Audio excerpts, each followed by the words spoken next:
এখন তো স্যার সমাজে যে যে সম্মানটুকু শিক্ষকের প্রতি ছাত্রদের, এটা তো অনেকটা বিলীন হওয়ার পথে বলে আমার মনে করতেছি। এই সম্বন্ধে আর কিছু বলেন তো আপনি তা একটু। তো অবশ্যই। হ্যাঁ যে আগে যখন ছাত্ররা হ্যাঁ শিক্ষকদের অত্যন্ত মান্য করত, হ্যাঁ শিক্ষকদের এত তারা শ্রদ্ধা ভক্তি করত, আমরা করেছি সেটা ভাষায় ব্যক্ত করা যায় না। হ্যাঁ এখন সেটা সম্পূর্ণ উল্টে গেছে। হ্যাঁ ছাত্রেরা ঠিক তাদের মতো চলে, তাদের যে আদব কায়দা অনেক কিছুই ভুলে গেছে।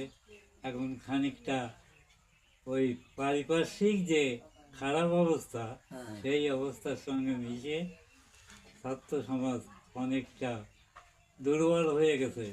আমাদের ফিরে আসার উপায় কি স্যার এর থেকে? ফিরে আসার উপায় হচ্ছে একটা মাত্রই, তাদের সঙ্গবদ্ধ হতে হবে, হ্যাঁ আদব কায়দা শিখতে হবে, হ্যাঁ তারপর খেলাধুলো করতে হবে, ব্যায়াম করতে হবে, শরীর সম্পূর্ণ ঠিক রাখতে হবে।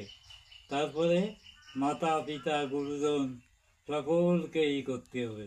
ওই যে আমরা ছোটোবেলায় পড়িনি যে সকালে উঠে আমি মনে মনে বলি সারাদিন যেন আমি ভালো হয়ে চলি, আদেশ করেন যাহা মোর গুরুজনে, আমি যেন সেই কাজ করি ভালো মনে।